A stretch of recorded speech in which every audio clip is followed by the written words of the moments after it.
இன்னைக்கு ஓடிடியில் மொத்தமாக 8 புது படங்களை ப்ரீமியர் பண்ணியிருக்காங்க.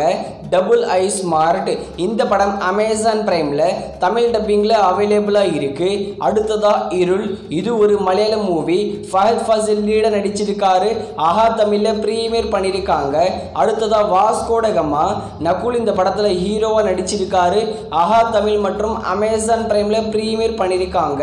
அடுத்ததாக மலையாள மூவியான அடியோஸ் அமிகோ இந்த படத்தை இன்னைக்கு நெட்ஃப்ளிக்ஸில் தமிழ் டப்பிங்கில் ப்ரீமியர் பண்ணியிருக்காங்க. அடுத்ததாக மியூசிக் ஷாப் மூர்த்தி, இது ஒரு ஹிந்தி மூவி.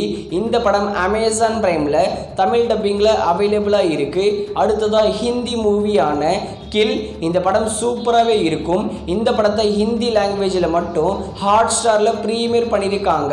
அடுத்ததாக விஷ் ஃபாட், இது ஒரு ஹாலிவுட் மூவி. இந்த படத்தை ஜியோ சினிமாஸில் தமிழ் டப்பிங்கில் ப்ரீமியர் பண்ணியிருக்காங்க. அடுத்ததாக கால் மீ பே, இது ஒரு ஹிந்தி சீரீஸ். அனன்யா பாண்டே தான் லீட நடிச்சிருக்காங்க. கால் மீ பே சீரீஸை இன்னைக்கு அமேசான் பிரைமில் தமிழ் டப்பிங்லேயே ப்ரீமியர் பண்ணியிருக்காங்க. நெக்ஸ்ட்டு இந்த வருஷம் தீபாவளி அக்டோபர் 31 வருது. மொத்தமாக 3 புது தமிழ் படங்களை ரிலீஸ் பண்ணுறாங்க. அமரன் தேசிங் பெரியசாமி டைரக்ஷனில் நம்ம சிவகார்த்திகேயன் நடிக்கிற படம். அடுத்ததாக ராஜேஷ் டைரக்ஷனில் நம்ம ஜெயம் ரவி நடிக்கிற பிரதர் படம். நம்ம கவினோட மூவியான பிளட்டி பெக்கர். இந்த 3 படங்களையும் அக்டோபர் 31 தியேட்டர்ஸில் ரிலீஸ் பண்ண போகிறோம்னு அஃபிஷியலாகவே சொல்லியிருக்காங்க. ஆனால் விடாமுயற்சி படம் தீபாவளிக்கு ரிலீஸ் ஆகுமான்றது சந்தேகம் தான். இந்த பிளட்டி பெக்கர், பிரதர், அமரன் 3 படங்களும் தீபாவளி வீக்கெண்டுக்கு தியேட்டர்ஸில் ரிலீஸ் பண்ண போகிறாங்க.